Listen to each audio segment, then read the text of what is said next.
We're standing at the playground in the Saratoga Sites apartments, and as you can hear in the background, heavy construction equipment right across the street from the Norlite plant. How is it that a housing development is across the street from a toxic waste incinerator? So it shouldn't be. And what evolved shouldn't have been allowed to evolve. Permits were issued to Norlite at the beginning when the housing site first got here. Norlite first got here. I forgot who was there first. But at that time, Norlite was not in the toxic waste disposal business. This has evolved since, I think, the early 90s, that they shifted from aggregate to primarily or very substantially disposing of toxic waste. And it's always been a concern. It's been discussed at our level. We've heard from residents before this latest chemical, and it's been an issue.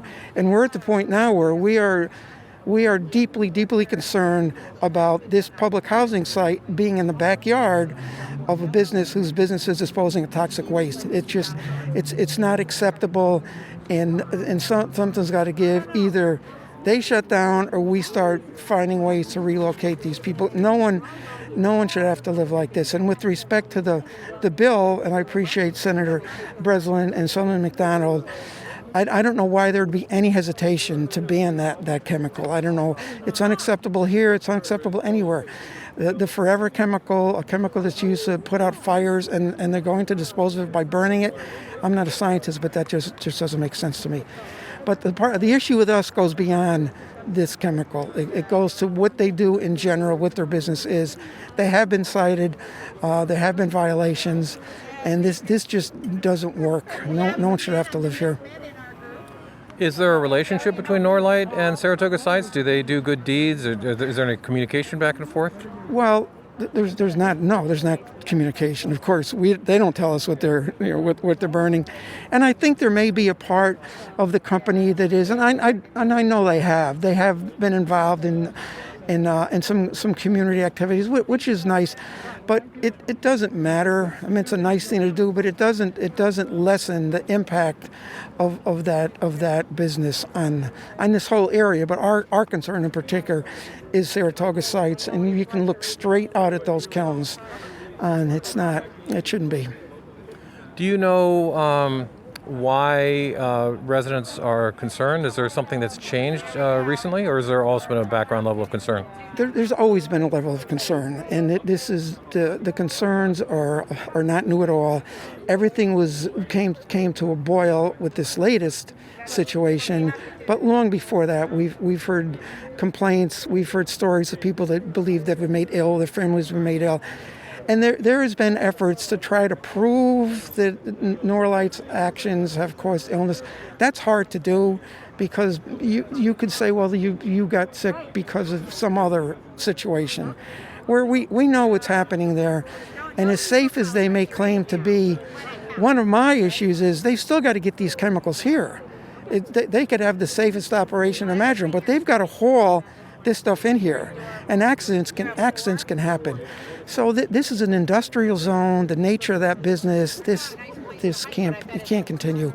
And we've been in talks with HUD about relocating these folks. We're not at the point yet that we're ready to tell them what our plans are because we need approvals from HUD. And we're in communication with HUD. We've hired a consultant to help us with the process of applying to move these folks. And that's our position, because even if this particular chemical is off the table, what else? They've got these permits that allow them to dispose of a very dangerous level of chemical waste, and if not this, something else. So we just don't believe that this can continue. So we're standing just a few hundred yards away from heavy equipment operating in the background as we speak, getting ready, presumably for a burn. Who knows? Nobody knows. And who knows what? Who knows what's going to be burned? If that could be burned and we weren't told, literally, sky's the limit. What about all the other people who live around here? Because this is not an isolated area. There are residential developments all around the plant. And I know we've heard when this latest situation erupted, we heard from people from Troy. And this is just a nice gust of wind, or not so nice gust of wind, right over to Troy, and of course this area around us. But our responsibility is this housing project, and we need to do everything we can do to make it safe here. And I don't know how that can be done with the proximity to Norlite, given the nature of their business. And where do you live? I'm about a mile northwest. When Norlite explodes, when they do their mining, my house shakes. No, literally, I've had people working in my house come running out after one of their mining, whatever it's called that they do. Yeah, but fortunately, the chemical, the wind blows more west to east. I don't get it as much, but we're aware and we're concerned, and everyone should be concerned. How long have you been living there? Oh gosh, 30 plus years. And I remember in the 90s battling when they were getting these permits and objecting, and a lot of people objected back then. But it got us nowhere. They continued to get the permits. They continued to raise the level of the toxicity of what they could dispose of. So it's been bad and getting worse. So were you aware of Norlite when you bought your house? So no, when I was aware of Norlite, I was aware of the old Norlite. That was just making aggregate, not too risky at all. And again, this happened. They actually got some assistance. I hate to say this, but I think they got some IDA assistance for those kilns.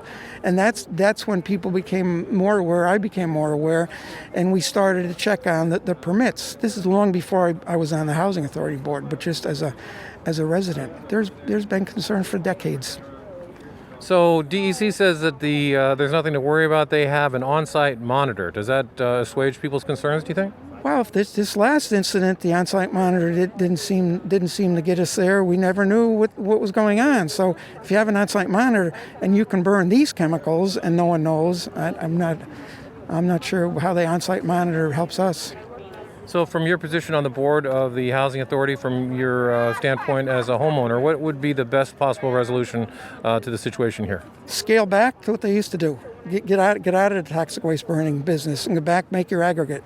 It is unacceptable that the nature of what they do be allowed in a residential area. And that's where they are, a residential area. So far, DEC is not going down that road. They have given them their permits as they've requested more and more, and they have been violated. There's been citations for EPA violations, and DEC has violated them. So, are they a good neighbor? You know, they might have the best of intentions, but the nature of that business doesn't work in a residential area. I don't know how this is allowed to occur. I know how. I just don't know why. And if they say they can't make a go of it just making aggregate the way they used to, they need the revenue stream from burning toxics, what would you say? You know, it's up to the DEC to make them conduct their business in a safe manner, and that's their obligation. So it's not our obligation to figure out their finances. It's their obligation to conduct business in a safe manner. It's the DEC, our governmental entity, that the taxpayers support, and it's their obligation to see it's done safely. And I think we've been let down in this particular case. Is there anything you'd like to add that I haven't touched on? No, I appreciate the support, and I'm hoping we can make progress. But this, as a housing authority chairman, deeply, deeply concerning. We feel we have to act. We can't just watch this evolve anymore.